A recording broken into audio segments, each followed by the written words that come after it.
বসন্তী plaza চলে আসি, যেহেতু আজকে আপুর গায়ে হলুদ, তাই ভাবলাম যে কিছু একটা তো দেওয়া দরকার। এর ভিতরে ঢুকে দেখি যে অধিকাংশ দোকানই বন্ধ, আর যেগুলো খোলা ওইগুলোর মধ্যে তেমন কোনো কিছুই নাই। আছে শুধু মেকআপ, থ্রি পিস, চুড়ি, এগুলোই, আর বেশি কোনো কিছু নাই। তারপর স্বাধীন আবার কইতেছে যে ভাইয়া চলো ইন্ডেক্সে চলে যাই, ইন্ডেক্সের মধ্যে যা আশা করি কিছু একটা পামো। এই কারণে একটা বিমান আর একটা বিমানের ড্রাইভারের লগে চলে যেতেছি ইন্ডেক্সে। কাকুর অটোরে বিমান কইছি দেখে কাকু করলো কি এক আইল্যান্ড মেরে দিল, আইল্যান্ড মেরে দিছে দেখে করতে নাইমা আবার আরেকটা করতে উঠতে গেলাম। প্রথম কাকু চাইছিল আম করে বিমানের মতো উপরে উড়াই দিত, তখন আইসে বললাম ইন্ডেক্সে ঢুকার শুরুতেই দেখলাম যে অনেক মানুষ এটার ভিতরে, এত মানুষের ভিডিও করতে শরম করতেছে, এই কারণে মোবাইলটা নিচে রাখা রেখে ভিডিও করতেছিলাম।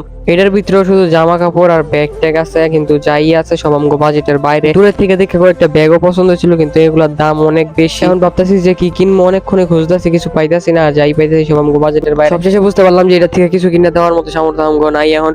তারপরে বাইরে হাঁটতেছে যে বাইরে দেখি কিছু একটা পছন্দ নেই, তারপর কিছুই পাইতেছিলাম না, এই কারণে ভাবলাম যে বাসায় চলে যাই, আজ এরা ঘুরলাম। এমনই আরো মিনি ব্লগ দেখতে পেজটিকে ফলো দিয়ে রাখো। বাই।